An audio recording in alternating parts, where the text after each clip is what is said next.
Hello and good morning everyone. I welcome you all at Eduverse News Analysis. Today is 31st October 2023 and we are going to discuss important news and articles from The Hindu newspaper. So let's see what important news we got today to discuss. But before starting the video, for PDF join Telegram channel Eduverse News Analysis. Link आपको description box में provided है. Make sure video को last तक देखें so that सारी important news आपकी यहाँ पर कवर हो. तो चलिए स्टार्ट करते हैं और देखते हैं आज हमें क्या क्या डिस्कस करना है. Now first article, supreme court puts Maharashtra speaker on deadline over defection plea. अब आप सभी को महाराष्ट्र का जो ये केस है उसके बारे में बहुत ही अच्छे से पता होगा. ओके, तो महाराष्ट्र के जो स्पीकर थे अभी सुप्रीम कोर्ट ने उनकी जो डिफेक्शन प्ली थी, मतलब की पिटीशन थी, उसको अभी डेडलाइन पर रखा है. So Narwekar tells decide disqualification petition in Sena versus Sena dispute by 31st December and against NCP's Ajit Pawar faced by January 31st 24. So recent judgment अभी सुप्रीम कोर्ट ने यहाँ ये कहा है कि जो supreme court dealt with the power of speaker under the 10th schedule. यहाँ पर जो स्पीकर की पावर है अंडर द 10th शेड्यूल, आपका जो 10th शेड्यूल है इसके अंदर हमारी स्पीकर की पावर क्या है, डिफेक्शन का. आप सभी को पता है ना डिफेक्शन का, कि जो आपके स्पीकर होते हैं वो क्या कर सकते हैं, किसी भी पर्सन को डिस्क्वालीफाई कर सकते हैं as a member of parliament और member of assembly. Okay, so अभी ये जो रिसेंट जजमेंट में सुप्रीम कोर्ट ने स्पीकर की इस पावर पर रोक लगा के रख दी है. ओके, नेक्स्ट मूव करते हैं. अब देखिए आगे बढ़ने से पहले हम डिस्कस करते हैं हमारे क्वेश्चन, उसके बाद हम आगे बढ़ेंगे. नाउ पहला क्वेश्चन है, right against exploitation guaranteed by the constitution prohibits which of the following activities. आप सभी को पता है राइट अगेंस्ट एक्सप्लॉयटेशन, ठीक है, यह हमारे कॉन्स्टिट्यूशन के द्वारा हमें प्रोवाइड किया गया है. और ये किस एक्टिविटी को आपका प्रोहिबिट करता है, मतलब कि मना करता है कि हम राइट अगेंस्ट एक्सप्लॉयटेशन के अंदर ये एक्टिविटी इन्वॉल्व नहीं होनी चाहिए. आपके पास ऑप्शन है exploitation of minorities, force displace due to developed activities. यहाँ पर क्या है, force displacement due to development activities. क्या हो रहा है यहाँ पर, फॉर एग्जाम्पल कोई पर्टिकुलर एरिया है, यहाँ पर कोई डेवलपमेंट एक्टिविटी हो रही है, तो हमने यहाँ पर क्या किया, फोर्स्ड डिस्प्लेसमेंट, मतलब लोग यहाँ से हटना नहीं चाहते थे बट स्टिल हमने उन्हें क्या किया, फोर्सफुली वहाँ से डिस्प्लेस किया. Okay, so exploitation of scheduled cast and scheduled tribes. यहाँ पर जो स्केड्यूल्ड कास्ट हैं या फिर स्केड्यूल्ड ट्राइब्स हैं उनका एक्सप्लॉयटेशन हो रहा है. So that will come under right against exploitation और not. Trafficking in human beings and force labour. यहाँ पर ट्रैफिकिंग हो रही है ह्यूमन बींग्स की और फोर्स लेबर उनसे करवाया जा रहा है. तो राइट अगेंस्ट एक्सप्लॉयटेशन के अंदर कौन सी एक्टिविटी आपकी प्रोहिबिट है ये आप लोगों को बताना है. तो इसमें से राइट ऑप्शन क्या होगा, let me know in the comment section. Okay, next question is regarding Wood's dispatch which of the following statement are true. ये आपका हिस्ट्री का क्वेश्चन है और ये यूपीएससी के द्वारा पूछा गया क्वेश्चन है. सो मेक श्योर आप लोगों ने को ये जो क्वेश्चन है, क्वेश्चन नंबर 2, इसका आंसर यहाँ पर करना है. ओके, नाउ हम बात कर रहे हैं किसकी, वुड डिस्पैच की. आपको पहले ये पता होना चाहिए ये जो वुड डिस्पैच है ये क्या होता है, कहाँ से आया है, ये जो पूरा टॉपिक है ये आप लोगों को क्लियर होना चाहिए. ओके, अगर नहीं क्लियर है तो आप लोग अभी वीडियो को पॉज करेंगे, देन इसके बारे में यहाँ पर थोड़ा सा पढ़कर और इस क्वेश्चन का आंसर यहाँ पर करेंगे. इससे क्या होगा, आपका एक एक टॉपिक पूरा रिवाइज होता जाएगा. जैसे कल हमने स्वदेशी मूवमेंट के बारे में पढ़ा, व्हाट इज स्वदेशी मूवमेंट. आज हम पढ़ रहे हैं किसके बारे में, वुड्स डिस्पैच के बारे में. अब वुड डिस्पैच के रिगार्डिंग यहाँ पर हमारे पास कुछ स्टेटमेंट्स दी गई हैं and we have to tell whether they are correct और incorrect. Okay, now first statement, grants in aid system was introduce. Wood dispatch के अंदर आपका ग्रांट्स इन एड सिस्टम जो था उसको इंट्रोड्यूस किया गया. Second one is establishment of universities are recommended. Wood dispatch के अंदर जो यूनिवर्सिटीज थी उसको स्टैब्लिश करने का क्या दिया गया था, रिकमेंडेशन दिया गया था. Third one is English as a medium of instruction at all level of education was recommended. यहाँ पर ये कहा जा रहा है कि जितने भी आपके लेवल ऑफ एजुकेशन है वहाँ पर जितना भी इंस्ट्रक्शन होगा वो कैसा होगा, आपका इंग्लिश मीडियम में होगा, इंग्लिश में होगा. सो दिस थिंग विल क्या की गई थी, आपकी रिकमेंड की गई थी. तो इसमें से कितने स्टेटमेंट आपकी करेक्ट हैं, कितने इनकरेक्ट, आप लोग कमेंट सेक्शन में कमेंट करके बताएंगे. तो पहले आप वीडियो को पॉज करें, देन दोनों क्वेश्चंस के आंसर आप लोग कमेंट सेक्शन में करें, उसके बाद हम आगे बढ़ते हैं. ठीक है, इन दोनों क्वेश्चंस के आंसर आप लोगों को वीडियो के एंड में दिए जाएंगे. सो मेक श्योर आप लोग वीडियो को एंड तक देखें. चलिए आगे बढ़ते हैं और हम आगे बढ़ते हैं. हमारे नेक्स्ट आर्टिकल है, मनरेगा workers in Bengal seeks work under Khela Hobe. अब देखिए मनरेगा के अंदर वेस्ट बंगाल में क्या हो रहा था, मनरेगा के अंदर लोगों को एम्प्लॉयमेंट नहीं मिल रहा था. तो वहाँ की गवर्नमेंट ने, आप ऐसा कह सकते हैं, वहाँ की गवर्नमेंट ने एक स्कीम अनाउंस करी 2023 में, 21 जुलाई 2023 में. कौन सी स्कीम, खेला होप. आपको इस स्कीम का नाम याद रखना, क्योंकि देखिए ये मनरेगा से यहाँ पर क्या है, लिंक है। भले ही ये एक स्टेट में हो रहा है, लेकिन कहीं ना कहीं हमें इन दोनों स्कीम के बीच में एक लिंकेज दिखाई दे रही है। तो मनरेगा किससे यहाँ पर लिंक है, खेला होप से लिंक है। अब खेला होप का मतलब यहाँ पर है गेम इज ऑन। ओके, खेला होप का मतलब होता है गेम इज ऑन। इसके अंदर उन्होंने ये कहा था जितने भी मनरेगा वर्कर्स हैं जिनको एम्प्लॉयमेंट नहीं दिया गया है, उन्हें एम्प्लॉयमेंट दिया जाएगा। किसके अंडर, खेला होप के अंदर दिया जाएगा। तो ये स्कीम आपकी कब अनाउंस हुई है, वेस्ट बंगाल के अंदर अनाउंस की गई है। आपको ये याद रखना, वहाँ की जो चीफ मिनिस्टर ममता बनर्जी जी हैं, तो एनुअल मैट्रेस डे जो आपका था उसकी रैली निकली थी, तो उसमें उन्होंने इस स्कीम को अनाउंस किया था कि जितने भी मनरेगा वर्कर्स हैं उनको यहाँ पर मतलब जो उनको अभी काम नहीं मिल रहा है उन्हें खेला होप के अंदर एम्प्लॉयमेंट प्रोवाइड किया जाएगा। लेकिन अभी हमने देखा कि इन फर्स्ट 2 वीक्स, अभी तक जो फर्स्ट 2 वीक्स में 740 वर्कर्स ने क्या किया है, यहाँ पर काम के लिए अप्लाई किया है, लेकिन अभी तक उन्हें यहाँ पर काम नहीं मिला है। ये थोड़ी सी यहाँ पर क्या हो रही है, प्रॉब्लम हो रही है। सो देखिए, no sign of work according to PBKMs, the West Bengal government had announced the state assembly that they had spent 1,562 crores to give work 24 lakh jobs card holder, but the union side there was no sign of this work in Purulia. तो यहाँ पर ये कहा जा रहा है कि government ने ये कहा है, मतलब वहाँ की जो प्रेजेंट, अब देखिए यहाँ थोड़ी पॉलिटिक्स आ गई कि एक पार्टी ये कह रही कि इस पार्टी ने क्या किया, XYZ पार्टी ने ये स्कीम अनाउंस की, लेकिन अभी तक कोई भी काम का यहाँ पर हमारे सामने साइन दिखाई नहीं दे रहा है। दूसरी पार्टी ने ये कहा कि हमने इतना क्या किया है, बजट एलोकेट किया है, इतना स्पेंड किया है टू प्रोवाइड 20 लाख जॉब्स। यहाँ पर 20 लाख जॉब्स हमने क्या किए हैं, जनरेट किए हैं और यहाँ पर ये प्रोवाइड किया गया। ओके, तो सिर्फ आपको यहाँ पर कितना याद रखना है, मनरेगा से रिलेटेड यहाँ पर क्या आ गया आपका, खेला हो। तो आपको ये वर्ड्स भी देकर आपको कंफ्यूज कर सकते हैं। ओके, नेक्स्ट मूव करते हैं। सो नेक्स्ट आर्ट देखिए, एडिटोरियल सेक्शन में ऐसा आज कुछ भी इंपॉर्टेंट नहीं है। इजराइल पैलेस्तीन, या आप लोगों को ये जो कन्फ्लिक्ट चल रहा है और ये अभी कंटिन्यूसली चल ही रहा है, इसके बारे में यहाँ पर आर्टिकल्स आते ही रहेंगे। ओके, ये थोड़ा सा आर्टिकल हमारे लिए इंपॉर्टेंट हो जाता है। ओके, सो ये क्या है, द कोविड-19 death tolls in India getting it right. अब जैसे कि किसी भी पर्सन की डेथ होती है या फिर बर्थ होता है तो उसका रजिस्ट्रेशन होता है, इतना आप सभी को यहाँ पर पता होगा। ठीक है, तो आप सभी को इसके बारे में अगर पता है, CRS civil registration system. Civil registration system क्या है, जैसे कि हम लोकल ऑफिसर जो होते हैं, गवर्नमेंट ऑफिसर्स होते हैं, यहाँ पर जितने भी लोगों की डेथ हुई है या जितने भी लोग यहाँ पर उनका बर्थ हुआ है, तो उसका पूरा क्या किया जाता है, आपका डेटा कलेक्ट किया जाता है। कोविड-19 की अगर हम बात करते हैं तो 2020, 20 एंड 21 में पूरे वर्ल्ड में आपको बहुत हैवी रेट में मोर्टेलिटी टोल्स यहाँ पर दिखाई दिए थे। इवन इंडिया में भी यहाँ पर हमें दिखाई दिए थे। लेकिन सबसे बड़ी जो प्रॉब्लम आ रही है ना, हमारे पास डेटा की आ रही है। डेटा की कैसे प्रॉब्लम आ रही है कि जो डेटा यहाँ पर कलेक्ट हो रहा है, स्टेट में अलग तरीके से डेटा कलेक्ट हो रहा है, सेंटर में अलग तरीके से डेटा कलेक्ट हो रहा है, तो यहाँ पर हमारे पास एक प्रॉपर डेटा नहीं है जिससे कि हम बता सकें कि कितनी यहाँ पर डेथ हुई है कोविड ड्यू टू कोविड-19 और due to some other disease. Okay, so India faced a big challenge in estimating excess death directly due to कोविड-19 as a death registration in India is still about 70%। यहाँ पर India में जो death registration है अभी भी वो कितना है, 70% है। ओके, और इवन हम यहाँ पर देखते हैं across the states and district, ये भी क्या करता है, आपका वेरी करता है। So India's death registration data also does not weekly और monthly mortality data which is essential for excess death calculation.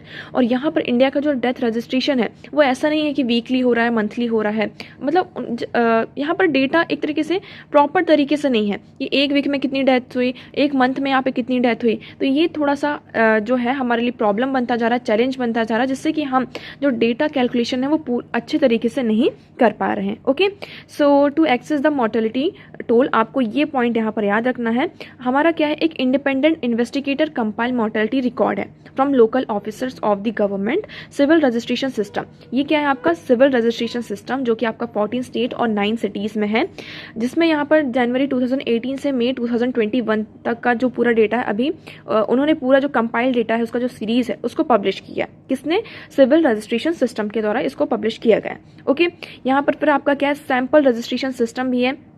कुछ डेटा हम क्या करते हैं, कई बार सैंपल रजिस्ट्रेशन सिस्टम से उठाते हैं। सैंपल रजिस्ट्रेशन सिस्टम यहाँ पर क्या करता है, पूरे जो हाउस होल्ड सर्वे करता है और अलग तरीके से, जैसे कि क्या होता है, आपका जो हाउस होल्ड सर्वे होता है उसमें भी हम ये सारी जो जानकारियाँ लेते हैं कि आपकी फैमिली में कितने लोग रहते हैं, कितने लोग यहाँ पर नहीं रहते हैं, कब किसकी यहाँ पर डेथ हुई, तो जनरल सी जो इन्फॉर्मेशन होती है सर्वे किया जाता है। तो सिंपल जो हम किसकी बात कर रहे थे यहाँ पर, SRS सैंपल रजिस्ट्रेशन सिस्टम में, तो इसमें भी क्या होता है, आपका हाउस होल्ड जो सर्वे होता है उससे डेटा को कंपाइल किया किया जाता है। सो कोविड-19 related death estimate varied widely from one to another study. तो यहाँ पर क्या है, कोविड-19 से रिलेटेड अगर हम डेथ को एस्टिमेट करते हैं तो हमारे पास एक हॉलिस्टिक लेवल पर स्टडी करने का मौका मिल जाएगा कि कितने लोगों की जान यहाँ पर कोविड के कारण गई है और कितने लोगों की जान यहाँ पर हम कह सकते हैं जो अदर डिसीज़ होती है उसके कारण यहाँ पर गई है। तो ये कहा जा रहा है कि हम क्या करने वाले हैं, एक टास्क फोर्स सेटअप करना चाहिए जिससे हम क्या कर सकें, एक जो प्राइमरी एविडेंस है उसको फाइंड आउट कर सकें। हमारी जो रिपोर्टिंग है, हमें क्या करना चाहिए, जो रिपोर्टिंग है, वेरिएशंस हैं, डिले इन रजिस्ट्रेशन, कई बार क्या होता है लोगों की डेथ हो जाती है और उसका प्रॉपर रजिस्ट्रेशन नहीं हो पाता है। सो रजिस्ट्रेशन में डिले होता है, बहुत सारी जो डेटा आपके होते हैं उसमें डेफिशिएंसीज होती हैं across the state by sex, age are not consider. कई बार क्या होता है कि पर्सन का जो एज होता है उसको कंसिडर नहीं किया जाता, उसका जो जेंडर होता है, सेक्स होता है, उन सारी चीज़ों को कंसिडर नहीं किया जाता। ओनली रजिस्ट्रेशन हो जाता है कि ये XYZ पर्सन की यहाँ पर डेथ हो गई। तो हमें इन सारी चीज़ों को क्या करना होगा, इम्प्रूव करना होगा।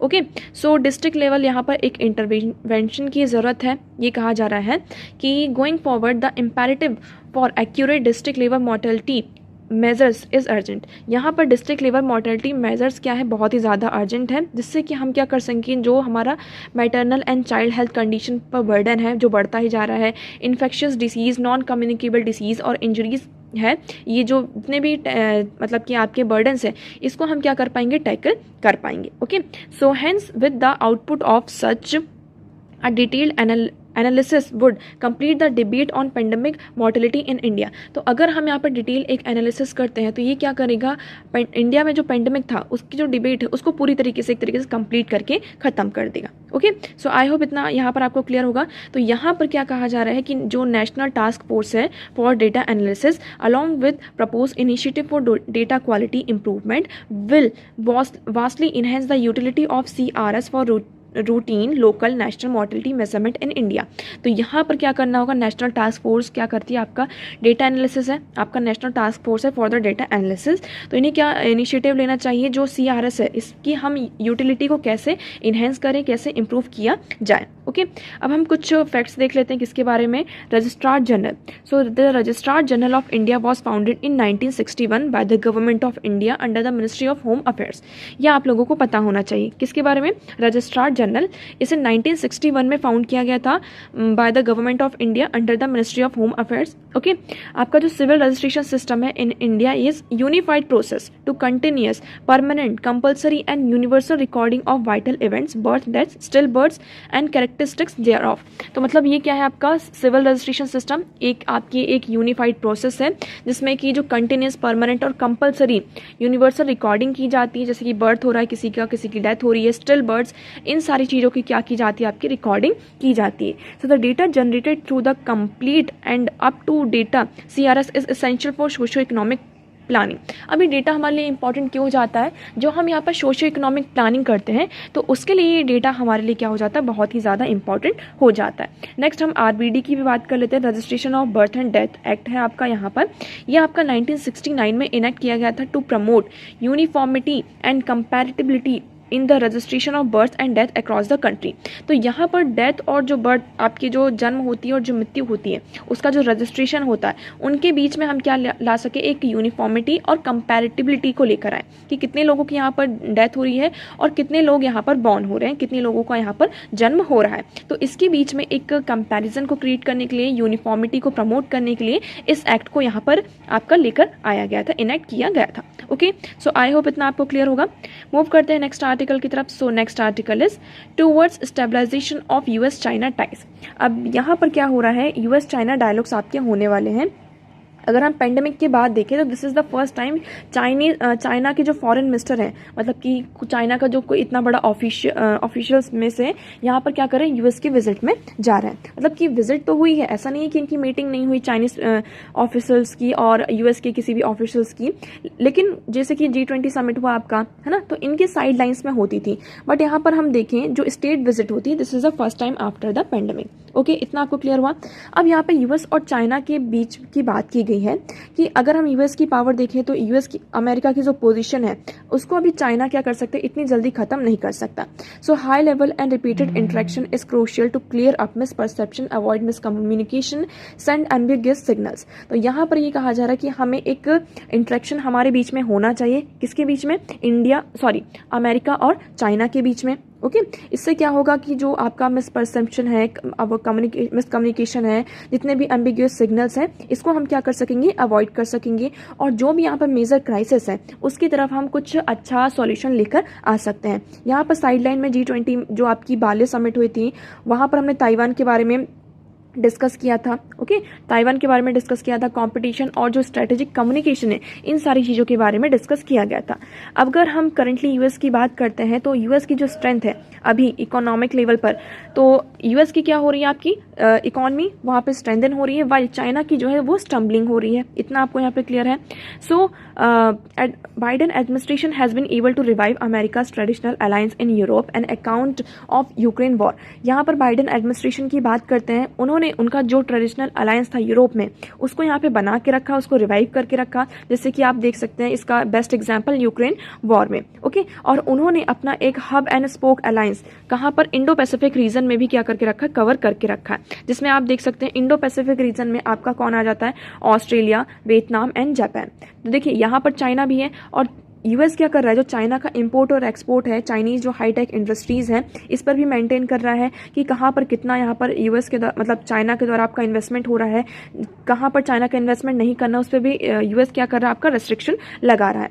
ठीक है, तो एक तरीके से क्या है कि जो चाइना की प्रेजेंस है इंडो पैसिफिक रीजन में, उसे कंडेम करने के लिए यूएस के पास वहाँ पर कौन कौन आ जाता है, कौन कौन से अलाइज हैं, आपका ऑस्ट्रेलिया है, वियतनाम है, थाईलैंड है, जापान है। ठीक है, जिसके कारण चाइना यहाँ पर स्ट्रॉन्ग एक्शन अभी नहीं ले पा रहा, बट स्टिल हम देख रहे हैं कि चाइना इन्वॉल्व हो रहा है। चाइना यहाँ पर जो 3 पॉइंट्स है उसमें इन्वॉल्व हो रहा है in the national security of the US. धीरे धीरे चाइना ये कह रहा है कि यूएस की जो मिलिट्री है, ठीक है, हम उसको अभी टक्कर नहीं दे सकते, लेकिन यूएस की मिलिट्री धीरे धीरे अब कैसी होती जा रही है, डिट्रॉइट होती जा रही है, इनवेटेबली डिक्लाइन हो रही है, उसकी जो पावर है यूएस की मिलिट्री की, वो क्या हो रही है, आपकी कम हो रही है। ठीक है, तो हम यहाँ पर ये नहीं चाहते हैं, चाइना का ये स्टैंड है कि हम क्या चाहते हैं कि हम कॉपरेशन चाहते हैं, हम एक पीसफुल कोएग्जिस्टेंस चाहते हैं, ना कि कंपटीशन और कन्फ्रंटेशन यहाँ पर एक दूसरे से चाहते हैं। आई होप आपको क्लियर हुआ कि चाइना इतनी बड़ी इकॉनमी है, चाइना के पास इतना पावर है, अभी भी अमेरिका के पास, हम यहाँ पर यूएसए की बात कर रहे हैं, तो यूएसए के पास इतना ज़्यादा यहाँ पर पावर है, इतनी बड़ी मिलिट्री है और इतनी बड़ी उसकी इकॉनमी है कि ईजिली हम उसको क्या कर सकते हैं, अभी डिफीट नहीं कर सकते, इतना सबको पता है। तो चाइना अपना ये स्टैंड दे रहा है कि ठीक है, हम यहाँ पर यूएसए के साथ क्या करना चाहते हैं, एक कॉपरेशन और पीसफुल कोएग्जिस्टेंस चाहते हैं, ना कि उसके साथ कंपटीशन चाहते हैं और कोई भी कन्फ्रंटेशन यहाँ पर चाहते हैं। Okay, so China has long sought US acceptance for its economic and political system which means the supremacy of Chinese Communist Party. Okay, तो यहाँ पर चाइना ने क्या किया है, यूएस की जो इकोनॉमिक और पॉलिटिकल सिस्टम थी उसको एक्सेप्ट किया है, जिससे कि जो चाइनीज़ कम्युनिस्ट पार्टी है उसकी सुप्रीमेसी को ये क्या कर रहा है, शो कर रहा है। अब देखिए यहाँ पर वेरियस कन्फ्लिक्ट हैं, आप सभी को पता है, जो वेस्टर्न पैसिफिक जो आपका रीजन है वहाँ पर भी चाइना का जो डोमिनेशन है उसको कम करने के लिए कौन कौन है यूएसए के पास, हमने अभी डिस्कस किया, जापान, फिलीपीन, वियतनाम। ओके, तो ये सारे क्या होते हैं, backed by USA in this contest. अब यहाँ पर यूएस और चाइना के जो रिलेशन है आज के टाइम पर, जितने भी ग्लोबल इश्यूज़ हैं सच एज क्लाइमेट चेंज और वेस्ट एशिया में जो भी क्राइसिस है, उनसे डील करने के लिए ये बहुत ही ज़्यादा क्रूशियल हो जाते हैं, क्योंकि आप सभी को पता है कि चाइना के जो रिलेशन है ईरान के साथ बहुत अच्छे हैं आज के टाइम पर। ठीक है, अगर ईरान अगर अभी जो ये रिसेंट आपका गाज़ा और इजराइल के बीच में जो कन्फ्लिक्ट चल रहा है, अगर यहाँ पर ईरान आ गया तो हमारे लिए बहुत बड़ी प्रॉब्लम हो जाएगी, ग्लोबल जो सिचुएशन है, ग्लोबल इशू और ज़्यादा यहाँ पर बढ़ जाएगा। तो चाइना यहाँ पर क्या कर सकता है, ईरान के साथ बातचीत कर सकता है कि वो इस कन्फ्लिक्ट में अपने आप को इन्वॉल्व ना करे। ओके, सो आई होप आपको इतना यहाँ पर क्लियर होगा। नेक्स्ट मूव करते हैं, next article is putting the 70 hours work week idea into perspective. अब यहाँ पे जो इन्फोसिस फाउंडर हैं NR नारायणन मूर्ति, उन्होंने ये कहा है कि जो यंग इंडियंस है वो बहुत ही कम काम करते हैं, मतलब कि एक वीक में उन्हें कितने आवर्स काम करना चाहिए, 70 आवर्स काम करना चाहिए। कितने 70 आवर्स, मतलब कि एक हफ्ते में हमें 70 घंटे जितने भी हम यंग इंडियंस हैं उन्हें काम करना चाहिए। उन्होंने ये अपनी एक रिपोर्ट में, एक इंटरव्यू में उन्होंने ये बात कही। उन्होंने किससे कंपेयर किया? जर्मनी और जापान से यहाँ पर कंपैरिजन किया कि जर्मनी और जापान में आफ्टर वर्ल्ड वॉर 2 यहाँ पर क्या किया गया, जो उनकी जो प्रोडक्टिविटी है ना, उसको इंक्रीज किया गया। ठीक है, लेकिन फिर यहाँ पर दूसरा कंपैरिजन ये किया गया कि अगर आप जर्मनी और जापान को देखते हैं तो वहाँ की जो आउटडोर एक्टिविटीज़ हैं, जैसे कि हम बात करते हैं सिर्फ काम के साथ तो ठीक है, वो अपना टाइम दे रहे हैं, जितने भी वहाँ के सिटीजन्स हैं वो अपना टाइम दे रहे हैं काम में, लेकिन उनकी जो अदर आउटडोर एक्टिविटीज़ होती हैं वो उसमें भी बहुत ज़्यादा इंगेज होते हैं। वाइल इंडियंस यहाँ पे ऐसी जो आउटडोर एक्टिविटीज़ होती हैं, अदर एक्टिविटीज़ होती है, उसमें इन्वॉल्व नहीं होते हैं। ज़्यादातर वो अपना टाइम किस में स्पेंड कर देते हैं? घर के कुछ काम होते हैं उसमें स्पेंड कर देते हैं, उसमें बिता देते हैं, या फिर सोने में यहाँ पर बिता देते हैं कि मतलब कि उन्हें सोना है। ठीक है, तो ये दो चीज़ें यहाँ पर कंपेयर किया गया, किसको? इंडिया। और हम बात कर सकते हैं कि जितने भी इंडियंस होने चाहिए उन्हें ज़्यादा से ज़्यादा यहाँ पर काम करना चाहिए।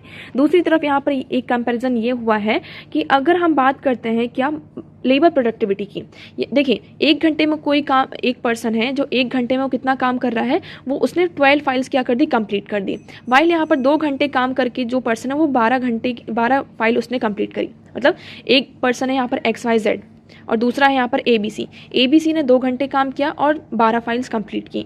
XYZ ने 1 घंटे काम किया और 12 फाइल्स कंप्लीट की। तो यहाँ पर हम किसको ज़्यादा प्रायोरिटी देंगे? XYZ को प्रायोरिटी देंगे, क्योंकि वो अच्छा काम कर रहा है और उसकी जो लेबर प्रोडक्टिविटी है वो ज़्यादा है।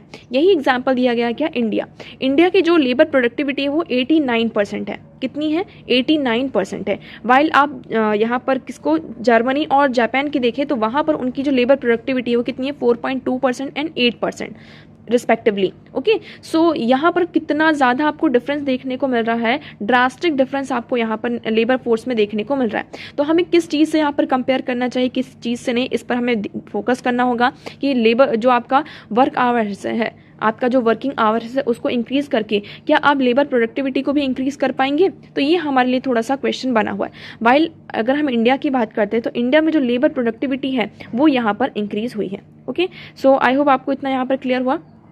नेक्स्ट मूव करते हैं। सो नेक्स्ट आर्टिकल है आज का हमारा, the expansion of settlements into flood prone area. अब यहाँ पर क्या है, इंडिया की अर्बन एरिया की बात की जा रही है। वर्ल्ड बैंक के द्वारा एक रिपोर्ट रिलीज़ की गई है। इस रिपोर्ट में मतलब एक स्टडी सामने आई है। इस स्टडी में ये बताया जा रहा है कि इंडिया में जो लोग हैं, जो मतलब आपका जो अर्बन प्लानिंग होती है उसमें ज़्यादातर लोगों ने अपना सेटलमेंट कहाँ किया है? आप इसे अर्बन प्लानिंग नहीं कह सकते, अर्बन एरिया में लोग अपने आप को कहाँ सेटल कर रहे हैं, जहाँ जो कि आपके फ्लड प्रोन एरिया है। फ्लड प्रोन एरिया की बात करते हैं। फॉर एग्जांपल ये रिवर है, ये रिवर यहाँ पर जा रही है, ठीक है, ये रिवर का पूरा कोर्स है, ये रिवर यहाँ से फ्लो होती है। नाउ धीरे धीरे क्या हुआ, कुछ टाइम ऐसा आ गया कि ये रिवर ने अपना जो कोर्स उसको चेंज कर दिया। फॉर एग्जांपल ये पहले ऐसा था, उसको चेंज करके ऐसा कर दिया। अब ये एरिया क्या होगा, हमारा खाली हो गया। ठीक है, लोग यहाँ पर क्या करने लगे, धीरे धीरे अपने आप को सेटल करने लगे।